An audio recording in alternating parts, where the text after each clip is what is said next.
शासित राज्यों में दारू पिला पिला के 22%, 20%, 19% रेवेन्यू इकट्ठा कर रहे हो और बता रहे हो कि यह बेवड़ी है। एक बात साबित हो गई कि सीबीआई के इतने बड़े छापेमारी के बाद 31 स्थान की, 22 स्थान की, 25 स्थान, लंबे चौड़े छापेमारी की बाद भी, जिसका घंटों तक प्रचार किया गया कि बहुत बड़ा छापा पड़ गया है, सीबीआई अब तक कुछ नहीं बता पाई, सरकार अब तक कुछ नहीं बता पाई, मोदी जी की सरकार कुछ नहीं बता पाई कि क्या निकला, इन छापों में उन्हें क्या मिल गया, कहां से करोड़ों की बरामदगी हो गई, कहां से सोना मिल गया, कुछ उनको पता नहीं चल पाया।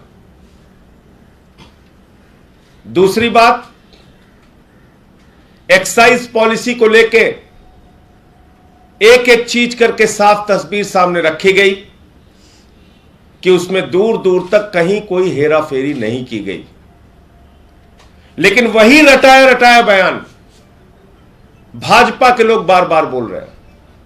एक ही रटा रटाया बयान, 144 करोड़ की माफी, 30 करोड़ की माफी।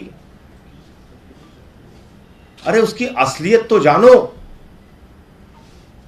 समझो तो। आपको समझना ही नहीं है, क्योंकि जो हमने बार बार कहा वही फिर दोहरा रहा हूं कि मुद्दा शराब नहीं है। मुद्दा अगर शराब नीति होती तो सबसे बड़ा छापा तो पड़ना चाहिए था गुजरात में, जहां जहरीली शराब से 100 से ज्यादा लोग मर गए, जहां पे 10,000 करोड़ से ज्यादा जिस गुजरात में नकली शराब का धंधा होता है, छापे तो वहां पड़ने चाहिए थे ईडी और सीबीआई के। मुद्दा है अरविंद केजरीवाल की बढ़ती हुई लोकप्रियता। मुद्दा है दिल्ली जीते, पंजाब जीते, अब गुजरात कैसे पहुंच गए। मुद्दा है जो बात दिल्ली में करने की कहते हैं और करके दिखाते हैं केजरीवाल, वही योजनाएं गुजरात में अनाउंस कर रहे हैं, और वही फ्री की बिजली, वही शिक्षा, वही स्वास्थ्य की व्यवस्था गुजरात में कैसे देने की बात कर रहे हैं केजरीवाल। और इसके कारण से उनके दो जो सबसे लोकप्रिय मॉडल हैं, शिक्षा के और स्वास्थ्य के, उसको बदनाम करो। बदनाम करने के लिए पहले स्वास्थ्य मंत्री को जेल में डालो, अब शिक्षा मंत्री को जेल में डालने की तैयारी करो। और कल मैं भाजपाइयों की बौखलाहट देख रहा था, सारे के सारे भाजपा के नेता ऊपर से लेकर नीचे तक हैरान थे।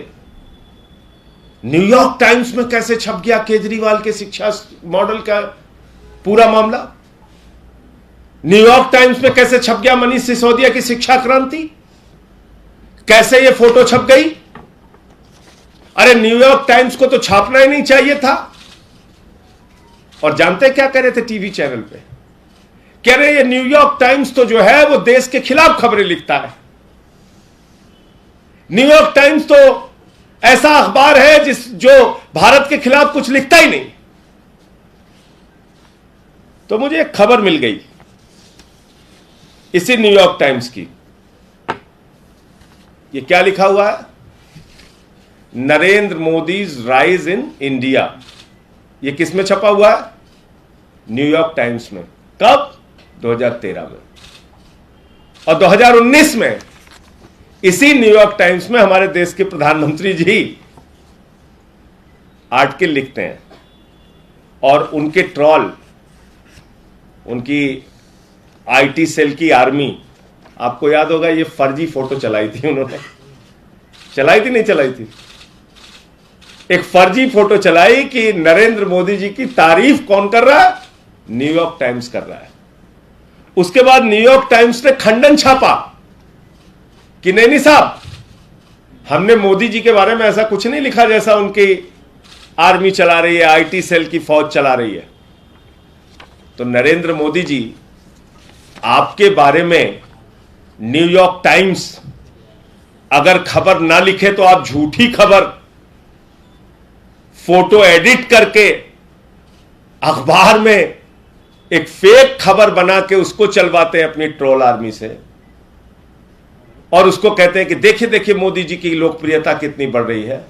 और असली फोटो जो मनीष सिसोदिया की छपती है न्यूयॉर्क टाइम्स में, केजरीवाल के शिक्षा मॉडल की असली चर्चा जो न्यूयॉर्क टाइम्स में होती है, उसको मानने के लिए तैयार नहीं हो रहे आपके लोग। इतनी नफरत क्यों है दिल्ली के बच्चों से, दिल्ली के टीचर्स से, दिल्ली की शिक्षा से इतनी नफरत क्यों है आप लोगों के मन में? मैं भाजपाइयों से पूछना चाहता हूं, इतनी नफरत? जिस न्यूयॉर्क टाइम्स में अपनी खबर छपवाने के लिए लालायित रहते हो, और 2013 में एक खबर छपी भी है मोदी जी के बारे में, जिसको आप बता रहे थे कि वो हमेशा भारत के खिलाफ लिखता है, उसको आप मनीष सिसोदिया की खबर पे छपने पे नहीं मानते। दूसरी चीज, आपको क्या लगता है इस तरह की सीबीआई से, ईडी से, बंदर घुड़कियों से आम आदमी पार्टी रुक जाएगी क्या? अरविंद केजरीवाल जी रुक जाएंगे क्या? उनका भारत को दुनिया का नंबर 1 देश बनाने का सपना और मिशन रुक जाएगा क्या? नहीं रुकने वाला है मोदी जी। और आपने तय कर दिया, यह लड़ाई छेड़कर, आपने तय कर दिया यह जंग छेड़कर कि 2024 की लड़ाई मोदी बनाम केजरीवाल होगी, क्योंकि लोग पूछते थे मोदी बनाम who, Modi versus who, Modi के खिलाफ कौन? तो आपने खुद जवाब दे दिया, आपकी पूरी पार्टी ने जवाब दे दिया कि मोदी के खिलाफ अरविंद केजरीवाल।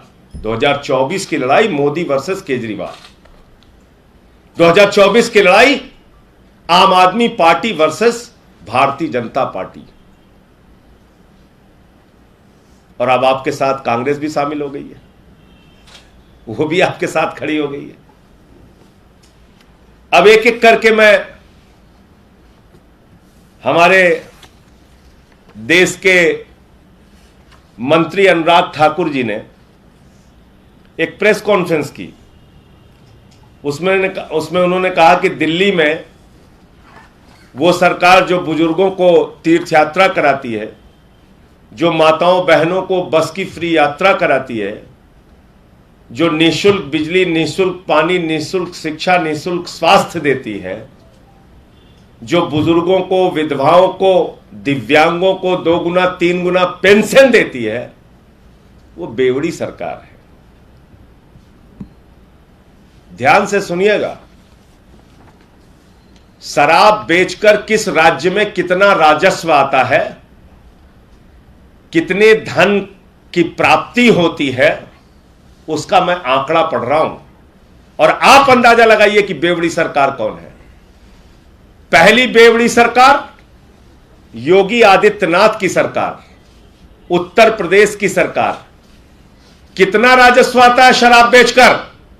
21.8%।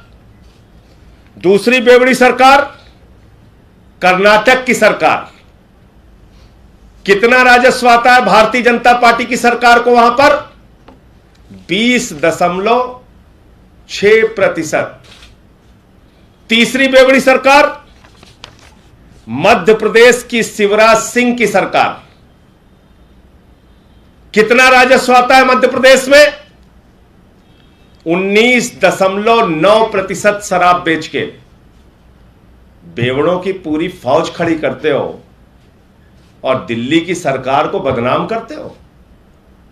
सारे भाजपा शासित राज्यों में दारू पिला पिला के 22%, 20%, 19% रेवेन्यू इकट्ठा कर रहे हो और बता रहे हो कि यह बेवड़ी है।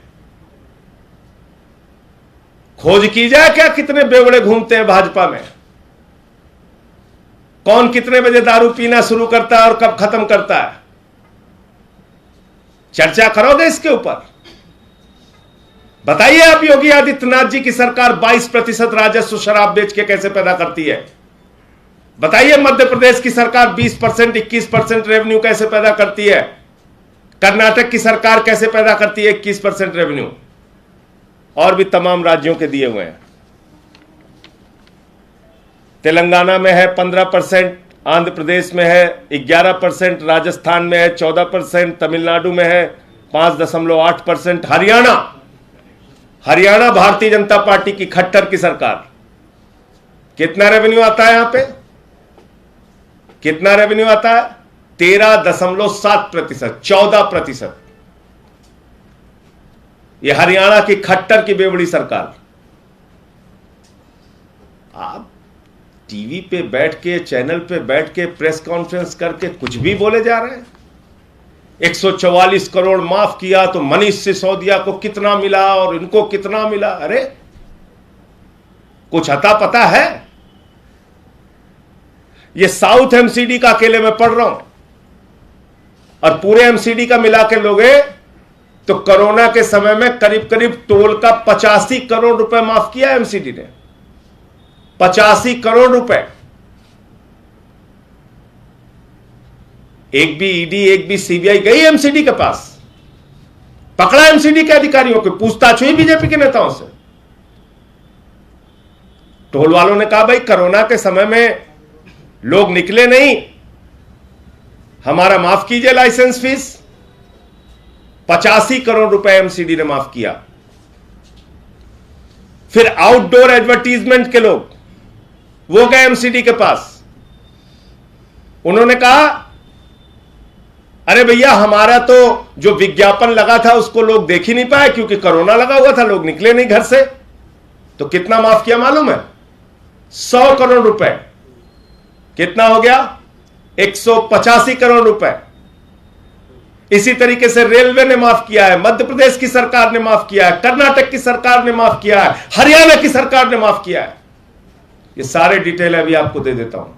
खबरों में बने रहने के लिए फोरम 4 को सब्सक्राइब करें और नोटिफिकेशन पाने के लिए बेल आइकन दबाएं।